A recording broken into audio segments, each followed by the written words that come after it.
वृंदावन के श्रीमद माधव गोविंदेश्वर वैष्णवाचार्य पूज्यपाद श्री पुंडरीक गोस्वामी जी महाराज के आध्यात्मिक मार्गदर्शन में आज बहुप्रतीक्षित ब्रज रस कथा शुरू की गई, जो भक्तों के दिल और दिमाग को लुभा रही है। माँ बाप अलग रहते हैं, यूथ बच्चे अलग रहते हैं एक ही शहर में, इसके लिए क्या कहना चाहेंगे? निश्चित रूप से भारत के पास सबसे बड़ी संपत्ति परिवारवाद था और आज सबसे बड़ी समस्या हो गई है शिक्षा की प्रणाली की वजह से। दो शब्दों में समाज भ्रमित हो गया है, being modern and being western. ये दो स्वतंत्र चीजें हैं। भारत मॉडर्निटी को सपोर्ट करता है, तभी मैं आज आपके सामने बैठा हूं इतने माइक लेकर के, सोशल मीडिया पे एक्टिव। ये बीइंग मॉडर्न है, एप्ट विद द टाइम, समय के अनुसार चलना। परंतु बीइंग मॉडर्न और बीइंग वेस्टर्न में बहुत जमीन आसमान का अंतर है। तो हम कहीं ना कहीं ये चीज समझ नहीं पा रहे कि हम पश्चिमी हो रहे कि आधुनिक हो रहे, और इन परिभाषाओं ने हमारे स्वभाव में, हमारे विचार में, हमारे परिवार के संतुलन को बहुत बिगाड़ दिया है। इसलिए मेरा ऐसा निश्चित रूप से मानना है कि इस पर कार्य करना जरूरी है। नहीं तो कोविड से लेकर के अभी तक पश्चिम जिस डिप्रेशन, स्ट्रेस से गूंज रहा है, बिकॉज जस्ट उनके पास परिवार नहीं है, वो बहुत खतरनाक स्थिति है। तो इस पर प्रत्येक व्यक्ति को कार्य करना चाहिए। मुझे ऐसा लगता है 3 चीजें पुल बन सकती हैं।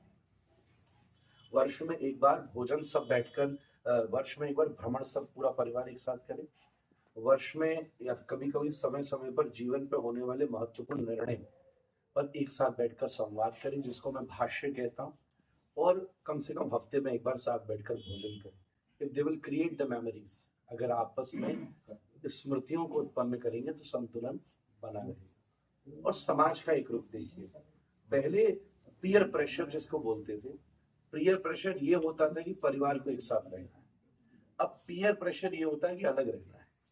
तो जो ये हवा है ना बिगाड़ती हुई है, और वो हवा हमें और आप सबको चेंज करती है। युवाओं में सबसे बड़ी परेशानी क्या देख रहे हो? हाँ, युवाओं में सबसे बड़ी जो चिंता की बात है वो क्या देख रहे हो आप आज के टाइम में? एक जंगल में आग लगी थी, पुरानी कहानी। तो वहां क्या हुआ था कि उस अंधे को लंगड़ा मिल गया था। आज के अंधे को लंगड़ा मिल नहीं रहा है। आज ऊर्जा तो युवा के पास बहुत है, पर दूरदृष्टि देने वाले अनुभवी मार्गदर्शन नहीं है, और यही सबसे बड़ी समस्या है।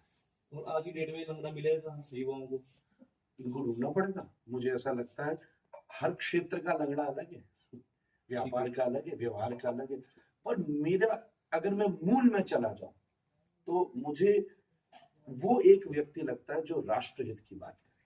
क्योंकि अगर भारत की उन्नति तभी हो सकती है जब धर्म की उन्नति भी हो, व्यापार की उन्नति भी हो, व्यवहार की उन्नति भी हो, इंफ्रास्ट्रक्चर की उन्नति भी हो, शिक्षा की उन्नति भी हो, चिकित्सा की उन्नति भी हो, पत्रकारिता की उन्नति भी हो, प्रत्येक क्षेत्र की उन्नति, जिसके मूल आधार में देश को विकसित करने की भावना है। अंधे को ऐसे लगने की जरूरत है। एक शब्द है आजकल हिंदू हिंदू होता है, लेकिन एक शब्द बहुत यूज किया है, कट्टर हिंदू। क्या अर्थ आप निकाला जाए कट्टर हिंदू? क्या कट्टर हिंदू मतलब? हिंदू तो हिंदू है। मैं शब्द से परिचित नहीं हूँ, और ऐसा है, परिस्थितियां शब्दों को जन्म देती हैं सदा, परिस्थितियां संप्रदायों को जन्म देती हैं सदा। किसी जमाने में पंजाब एकमात्र वो क्षेत्र होता था जो भारत की जमीनी प्रवेश की जगह थी, क्योंकि चारों एक तरफ हिमालय और नीचे चारों तरफ समुद्र था। यही एक क्षेत्र था। यहाँ गुरुओं ने उस समय मार्गदर्शन किया, और उन्होंने उस तरीके की परंपरा को निर्मित किया जहाँ संगीत पूजा ध्यान और अध्यात्म के साथ युद्ध की शिक्षा दी कि भाई कड़ा रखो, भाई अपने साथ लठ रखो, सिर पे पाग बांधो, क्योंकि उस समय की परिस्थिति ऐसी थी। क्योंकि ये भारतीय प्रवेश की एकमात्र भूमि, ये तो इतिहास की बात है, तो फैक्चुअल बात है, तो कल्पना नहीं। तो जहां जैसी परिस्थिति बनेगी वहां वैसी ही विचारधाराओं की उत्पत्ति होती जाएगी।